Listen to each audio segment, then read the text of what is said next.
Neighbors blocked my driveway without warning, so I summoned a tow truck at dawn and hauled every illegally parked vehicle 3 houses down the street onto my property. Their furious shouts rang through the quiet neighborhood as I clipped each car to the hook and pulled it away. I stayed silent while they cursed and pleaded for mercy. This morning my phone blew up with relentless calls and accusations, filling my screen with desperate voicemails. Justice was served in full. Block my driveway? I'll go ahead and take your vehicles. So I live out in the country in Virginia, about 30 minutes from the nearest town. It's usually pretty quiet out here, which is exactly why I moved here 5 years ago. I've got a nice little property at the end of a dirt road cul-de-sac. It's nothing fancy, just a small 3-bedroom house with a decent yard and a workshop where I tinker with my trucks when I'm not working. The road leading to my place is narrow as hell, basically 1 car width with a few spots where you can pull over if someone's coming the other way. I work for Thompson's Towing and Recovery. Been there about 7 years now. We handle everything from basic roadside assistance to heavy recovery work. I started as a driver but worked my way up to shift manager. The pay is decent and I like the work. There's something satisfying about helping people out of bad situations, even if they're not always happy to see you. This weekend I'm on the state police towing rotation, which means I'm basically on call for any wrecks, DUIs, or impounds the cops need handled. It can be a pain in the ass sometimes, but the money's good and it keeps things interesting. When you're on rotation, you've got exactly 25 minutes to get to wherever they need you once you receive the call. Miss that window too many times and you get bumped from the rotation list. My neighbors, the Wilsons, moved in about a year ago. They're a couple in their 40s with 2 teenage kids. They seemed nice enough at first, but they've started having these parties that get pretty wild. I don't mind a good time, but their parties have been getting bigger and louder lately. Yesterday was Friday, and I noticed cars starting to pull in next door around 6 p.m., more than usual. I figured I should give them a heads up since I was on call. I walked over while they were setting up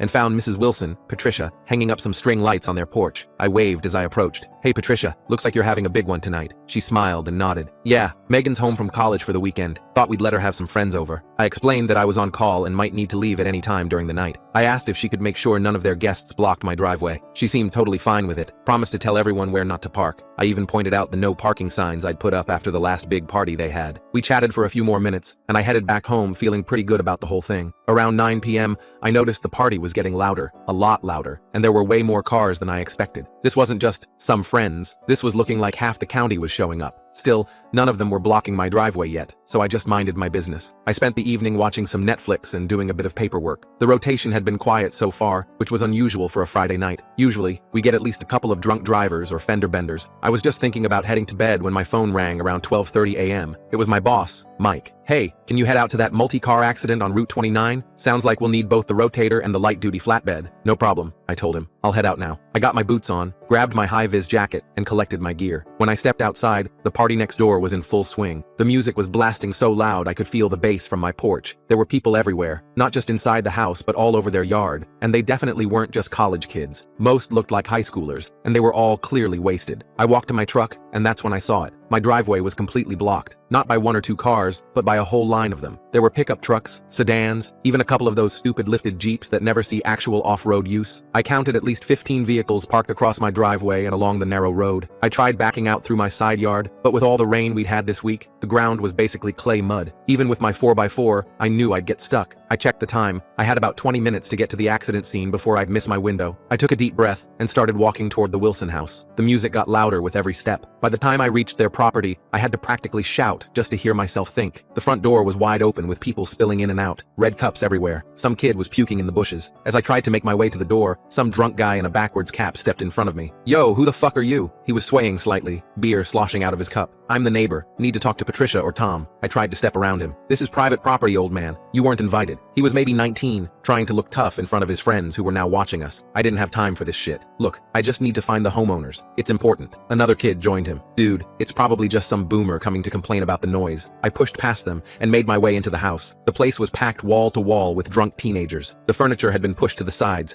and someone had set up a beer pong table in the living room. I scanned the crowd for Patricia or Tom, but didn't see either of them. I finally spotted Patricia in the kitchen, mixing drinks with a couple of girls who definitely weren't old enough to be drinking. She was clearly drunk herself, laughing too loud and spilling tequila on the counter. "Patricia!" I had to shout 3 times before she noticed me. Her face changed when she saw me, not embarrassed or apologetic, annoyed. annoyed. What are you doing here? There are about 15 cars blocking my driveway. I need them moved. I'm on call, remember? I need to get to work. She rolled her eyes and took another swig from her cup. Natural light, classy. Oh God, not this again. Fine. She turned toward the living room and yelled, not nearly loud enough over the music. Whoever is blocking the driveway next door, move your trucks. Then she turned back to me like she'd solved the problem. No one even looked up. No one heard her over the music. Or if they did, they didn't care. Patricia, no one heard that. I really need those cars moved now. I've got to get to work. She sighed dramatically. It's a party. Relax. They'll move them eventually. I don't have eventually. I have right now. I'm on call. I explained this to you earlier. Oh my God, you're being such a buzzkill. She turned to the girls she was with. This is my neighbor. He's always complaining about something. I stood there, trying to keep my cool. Look, I'm not trying to ruin your party. I just need to get to work. It's my job. She took another drink and then slammed her cup down. Fine, I'll try again. She walked to the door, me following behind her. She yelled out the door, slightly louder this time. Hey, anyone blocking next door needs to move. Now. Then she turned back to me. Happy? Will you make sure they actually move? I need to leave in the next 5 minutes. That's when she got nasty. Oh God, this guy again. She slammed the door in my face. I knocked again. When she opened it, she had a fresh beer in hand. What now? I tried one more time to explain calmly. Patricia, I'm on call for the state police. If I don't show up, I could lose my contract. Please, just help me get those cars moved. She laughed in my face. It's a party. Relax. Then she shut the door again. Through the door, I heard her yell, "Fuck that tow truck guy!" I stood there for a moment, processing what had just happened. I turned to leave, and that's when some guy, big dude with a tank top showing off his mediocre gym progress, threw a beer can that hit me in the back. "Yeah, you best leave. Go on, get," he shouted, high-fiving his buddies. I didn't say anything, just kept walking. My phone was buzzing in my pocket, probably Mike wondering where I was. As I walked back to my house, I looked at all the vehicles blocking me in. Most had college or high school parking stickers. A few had those family stickers showing how many kids and pets they had. When I got back to my property, I called Mike. "Hey, I've got a situation here. I'm blocked in by about 15 cars from a party next door. Can't get out." Mike cursed. "Seriously? Can you get them moved?" I tried. The homeowner's drunk and doesn't care. Slammed the door in my face. "All right, I'll send Thompson to the accident. What are you going to do about those cars?" I thought for a moment. How many trucks do we have available tonight? Let's see. We've got about 10 drivers on tonight. Why? I smiled to myself. Send them all over to my place. I've got some private property impounds for them. All of them? Are you serious? Dead serious. And call dispatch. Ask them to send an officer out here too, just in case things get heated. Mike laughed. You're evil. I love it. They'll be there in 20. I hung up and called the county police dispatch directly. I explained the situation. Blocked in, drunk minors everywhere, potential for trouble when we started towing. They promised to send someone right away. While I waited, I took pictures of each vehicle blocking my driveway, making sure to get clear shots of their position relative to my property and the no parking signs. I also started writing down license plate numbers and vehicle descriptions. About 15 minutes later, a county sheriff's cruiser pulled up at the end of the road. Deputy Williams got out. I knew him pretty well from previous tows. "Evening," he said, looking around at all the cars. "Quite a party." "Not my party," I said. "And all these vehicles are blocking me in. I've got tow trucks on the way." He nodded. "Private property impound. You're within your rights. Want me to try talking to the homeowners first?" "Already tried. Got a beer can thrown at me for my trouble." His expression hardened. "Show me where." We walked over to the Wilson house together. The party was still going strong, but a few people noticed the uniform and started nudging each other. The deputy knocked on the door, a proper police knock that got immediate attention. Tom Wilson answered this time, looking surprised to see a cop on his doorstep. "Officer, is there a problem?" "Sir, are you aware that your guests are blocking your neighbor's driveway? He's unable to leave his property." Tom looked confused, then saw me standing behind the deputy. "Oh, well, I'm sure we can sort that out. Let me just..." That's when the first tow truck arrived, then another, and another. Within minutes, the narrow road was lined with tow trucks, their yellow lights flashing and illuminating the night. The party got real quiet, real fast. The look on Tom's face when he saw all those tow trucks lining the road was absolutely priceless. His eyes went wide, and his mouth dropped open like he was trying to catch flies. A few of the partygoers had wandered outside to see what was happening, and they froze when they saw the flashing lights. "What the hell is this?" Tom asked, his voice cracking a little. Deputy Williams explained the situation calmly. "Sir, your guests have illegally blocked your neighbor's driveway. He's within his rights to have these vehicles towed at the owner's expense." Tom started stammering about how this was all a misunderstanding, but I wasn't in the mood for his bullshit. I nodded to my first driver, Dave, who was already hooking up a shiny new Dodge Ram with a Daddy's Money sticker on the back window. "You can't do this!" Tom shouted, suddenly finding his voice. "Actually, I can," I said. "I tried to resolve this nicely. Your wife slammed the door in my face and cursed at me. Then one of your guests threw a beer at me. So yeah, I absolutely can do this." The deputy backed me up. "He's right, Mr. Wilson. These vehicles are illegally parked and blocking access to private property. The towing is completely legitimate." By this point, word had spread through the party. Drunk teenagers started pouring out of the house, panicking when they saw their precious rides getting hooked up. The chaos was immediate. Some kids were crying, others were yelling, and a few tried to run to their cars. Dave had already lifted the Ram and was pulling away. The owner, some college-aged kid in a polo shirt with the collar popped, came running out screaming about his dad being a lawyer. Dave just gave him our business card with the impound address as he drove off. Patricia stumbled out of the house, still clutching her natural light. What the fuck is happening? She looked at me with pure hatred. You called the cops? Are you fucking kidding me? I shrugged. I tried to be reasonable. You chose to be an asshole. My drivers were working efficiently, hooking up cars left and right. We had a system going. One truck would pull up, hook a car, and pull away while the next one moved into position. It was like a beautiful, choreographed dance of justice. The scene was getting chaotic. Some kid tried to jump into his Honda Civic while my guy Jason was hooking it up. Deputy Williams had to physically remove him from the vehicle. Another girl was on her knees begging us not to take her BMW that daddy just bought her. I almost felt bad. Almost. Tom was trying to regain control of the situation, telling kids to calm down and that they'd sort it out, but the panic had set in. Some kids were calling their parents. Others were trying to negotiate with my drivers, offering cash to unhook their cars. My guys knew better. We have strict policies against that kind of thing. Patricia was getting in Deputy Williams' face, slurring about how this was harassment and how she was going to sue everyone. The deputy remained professional but firm, explaining that they were the ones breaking the law, not us. I stood back and supervised the operation, making sure everything was done by the book. Each driver took photos before hooking up, documented the condition of the vehicle, and made sure to secure everything properly. No one could claim we damaged anything. About halfway through, a black Escalade pulled up at the end of the road. A middle-aged man in what looked like hastily thrown-on golf clothes got out. He marched up to where we were working, face red with anger. "Who's in charge here?" he demanded. I stepped forward. "That would be me. My daughter just called me in tears. You're towing her car? Do you have any idea who I am? I've heard this so many times in my career." "No, sir, I don't. But I do know your daughter's car is illegally parked and blocking my driveway. I'm Richard Thornton. I'm on the county board. This is ridiculous. Unhook my daughter's car immediately." Deputy Williams stepped in. "Mr. Thornton, your position doesn't exempt your daughter from parking laws. These vehicles are being legally towed from private property." Thornton's face got even redder. "This is absurd. I'll have your badge for this." The deputy didn't flinch. "You're welcome to file a complaint, sir. But right now, I suggest you calm down before I have to take official notice of your behavior." That shut him up pretty quick. He stormed off to comfort his crying daughter, shooting daggers at me with his eyes the whole time. We were down to the last few vehicles when things got really interesting. There was a yellow Honda Civic,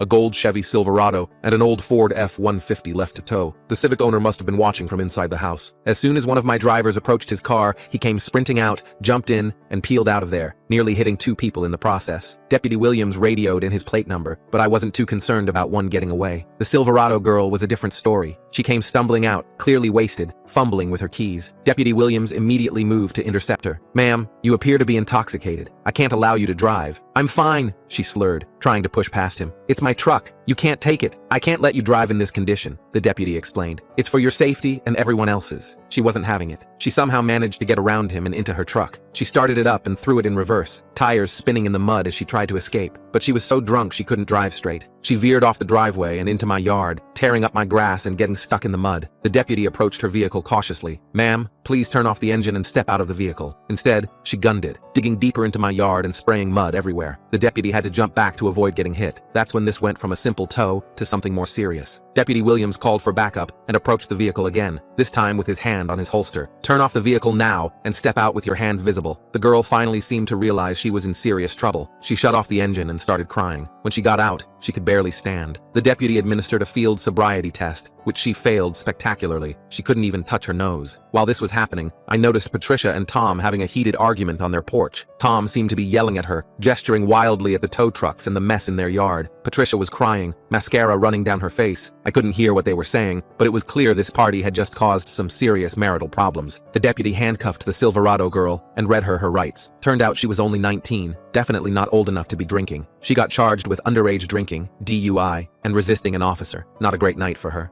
As for the F-150, no one ever came out to claim it. The owner was probably passed out somewhere inside the house. We hooked it up and took it away like all the others. By the time we finished, it was nearly 3 a.m. The party had completely died down. Most of the guests had either left on foot, called for rides, or were sleeping it off inside. The Wilsons' front yard looked like a disaster zone. Beer cans, red cups, and random shoes scattered everywhere. I made sure to thank all my drivers for coming out. I'd brought coffee and snacks from my house to keep them going through the night. They were all pretty amused by the whole situation. It's not often we get to tow this many vehicles at once, especially not from such entitled people. Deputy Williams finished his paperwork and came over to where I was standing. "Well, that was an eventful night. You heading to the shop now?" "Yeah, still on call for the rest of the night. Might as well go in and get get some paperwork done. He nodded. I'll follow you out. Make sure you don't have any more trouble. I thanked him and headed back to my now clear driveway. As I was getting into my truck, I saw Tom Wilson walking toward me. He looked defeated, shoulders slumped, the fight completely gone out of him. Look, he said when he reached me. I'm really sorry about all this. Patricia, she gets carried away sometimes. We didn't mean for things to get so out of hand. I wasn't in a forgiving mood. You let a bunch of underage kids drink at your house, Tom. Your wife insulted me when I politely asked for help. Someone threw a beer at me, and now my yard is torn up from that drunk girl's truck. Sorry, doesn't really cut it. He ran his hand through his hair. I know, it's just, Megan wanted to have some friends over and then more people showed up and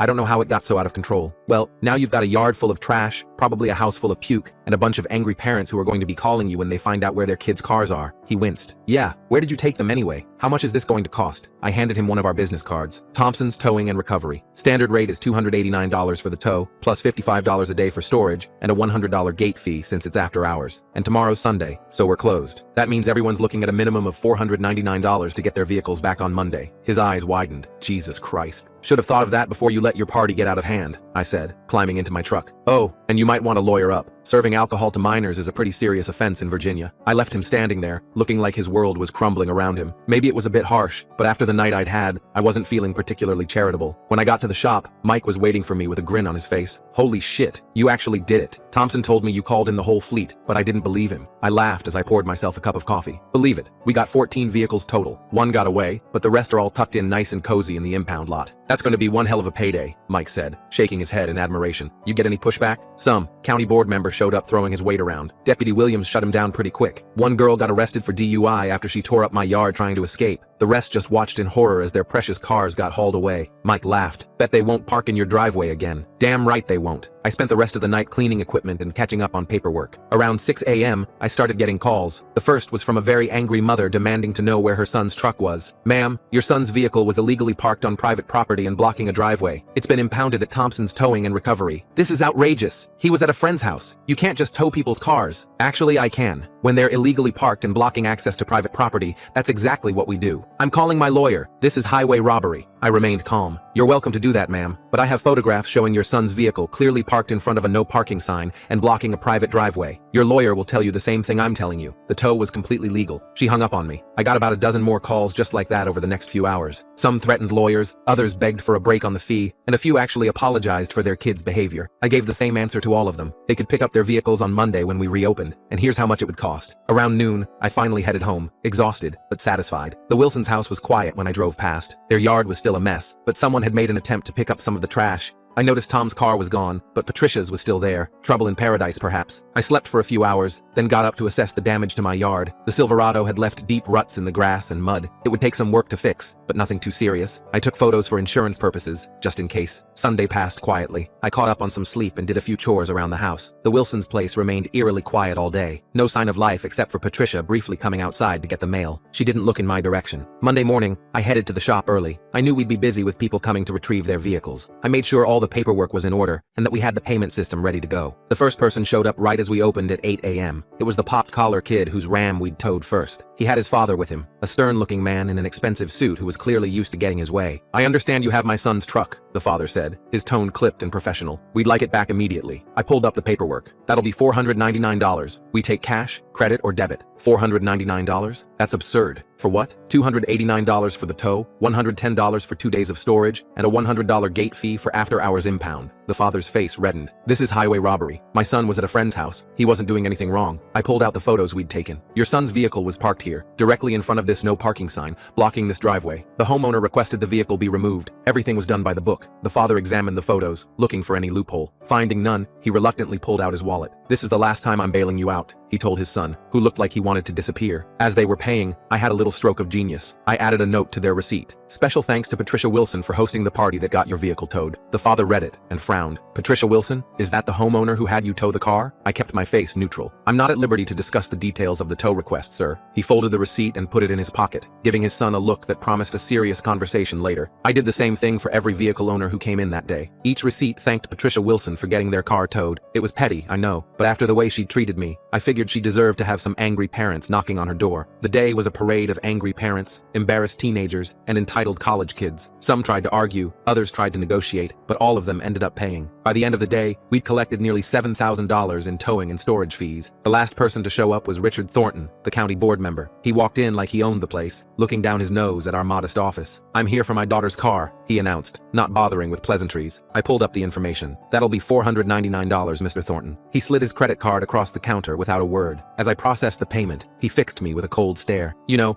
you've made some powerful enemies this weekend." I handed him his receipt with the special note about Patricia Wilson. "Just doing my job, sir. Your daughter's car is in space 14. Keys are in the lockbox on the dashboard." He took the receipt, read the note, and his expression changed slightly. "Patricia Wilson, Tom Wilson's wife?" I just smiled. "Have a nice day, Mr. Thornton." As he left, I couldn't help but feel a little smug. The entitled rich guy act might work on some people, but not on me. I've been in this business too long to be intimidated by someone just because they have money or connections. By the end of Monday, all but 3 vehicles had been claimed. The old F-150 was still sitting in our lot. No one had called about it at all. The Silverado girl's truck was there too, but she was probably still dealing with her DUI charges. And there was one Honda Accord that no one had come for yet. I was just closing up shop when my phone rang. It was an unknown number, but I answered anyway. "Hello? Is this the asshole who towed my daughter's car?" a gruff voice demanded. "This is Thompson's Towing and Recovery. If your daughter's vehicle was impounded, you can come retrieve it during business hours with proper ID and payment." "Listen here, you piece of shit. My daughter told me what happened. You had no right to tow those cars. They were at a private residence with permission." I recognized the voice now. It was Tom Wilson, and he was drunk. "Mr. Wilson, your guests were blocking my driveway after I specifically asked you and your wife to make sure that didn't happen. The tows were completely legal. You've ruined us, you know that? Patricia's been getting calls all day from angry parents. Some county board member showed up at our door this morning screaming about how we got his daughter's car towed. What the hell did you tell these people?" I smiled to myself. My little receipt trick had worked even better than I'd hoped. "I didn't tell them anything that wasn't true, Tom." "Bullshit. They all think Patricia called to have their cars towed. We've lived here for a year, and now everyone hates us." "Actions have consequences," I said simply. "Maybe next time you'll think twice before letting your house turn into Animal House and ignoring your neighbor's reasonable requests." He cursed at me and hung up.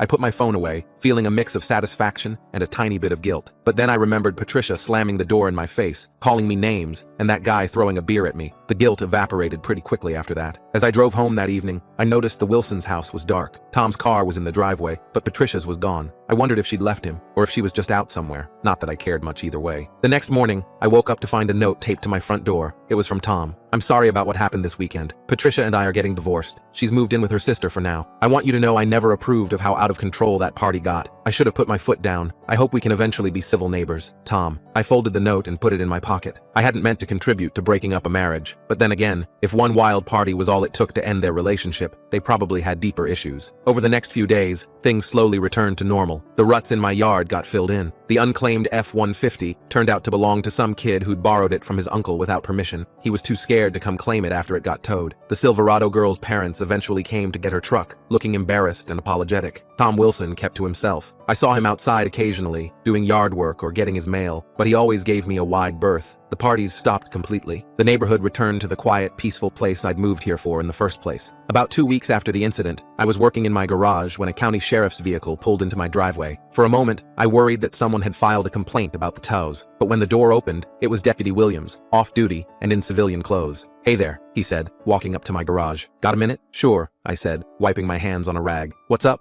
He grinned. "Just wanted to let you know, that Silverado girl?" Judge threw the book at her. "DUI, underage drinking, destruction of property, resisting an officer. She got her license suspended for a year, hefty fine, and community service." "Good to hear," I said. "Justice served." "Also," he continued, "thought you might like to know that Richard Thornton, our esteemed county board member, turns out his daughter wasn't the only minor drinking at that party. There's an investigation into the Wilsons for serving alcohol to minors. Thornton's leading the charge." I couldn't help but laugh. "Talk about karma." Deputy Williams nodded. "Sometimes things have a way of working out." He turned to leave, then stopped. "Oh, and nice touch with those receipts. Word got around about that. Patricia Wilson is not a popular woman in the county right now." I just smiled. "I have no idea what you're talking about." He laughed and headed back to his car. "Sure you don't. Have a good one." As I watched him drive away, I felt a sense of satisfaction. Sometimes being petty feels pretty damn good, especially when it's justified. The Wilsons learned a valuable lesson that weekend. Don't mess with the tow truck guy at the end of the road. And as for me, well, I went back to my quiet life in the country. But now, when I drive past those no parking signs at the end of my driveway, they make me smile a little, because I know for a fact that nobody in this county is going to park in front of them ever again. The next few days were pretty interesting. I kept getting calls from angry parents and vehicle owners. Most of them followed the same script. They'd start by threatening legal action. I'd show them the photos of their illegally parked vehicles, and they'd grudgingly pay up. A few tried to haggle on the price, but our rates are fixed for a reason. One mom actually broke down crying in our office, saying her son was a good boy who'd never been in trouble before. I almost felt bad until she mentioned mentioned he drove a lifted Jeep with those stupid angry eye headlight covers. Those guys are always trouble. The F-150 remained unclaimed for nearly a week. I was starting to think we'd end up having to file for an abandoned vehicle title when this older guy in his 60s showed up looking confused. My nephew said something about my truck being here, he said, scratching his head. Turns out the kid at the party had borrowed his uncle's truck without permission. The uncle was surprisingly cool about it, said it would be a good lesson for the kid. He paid the fees himself, but mentioned the nephew would be working it off by doing farm chores for the next 6 months. Sometimes you gotta learn the hard way, he told me with a knowing nod. I couldn't agree more. By Wednesday, the Silverado girl's parents finally showed up. They were surprisingly apologetic, not at all like most of the entitled parents I'd been dealing with. The dad actually thanked me for towing the truck. If you hadn't, she might have tried to drive home drunk and killed herself or someone else, he said quietly, while his wife was filling out the paperwork. This was the wake-up call she needed. I nodded, respecting his perspective. Hope things work out for her. They will. She's a good kid who made some bad choices. She'll face the consequences and learn from them. That's the thing about this job. You see people at their worst, but occasionally you get reminded that most folks are actually decent when they're not being entitled assholes. On Thursday morning, I was grabbing coffee at the local gas station when I ran into Richard Thornton. He was wearing a suit and looking important as usual. When he saw me, I expected him to either ignore me or make some snide comment. Instead, he walked right up to me. "You're the tow truck operator, correct?" His tone was all business. "That's right." He handed me a business card. "I'd like to speak with you about the party at the Wilson residence. The county board is investigating them for serving alcohol to minors. Your testimony would be valuable." I took the card, surprised by this turn of events. "I'll think about it."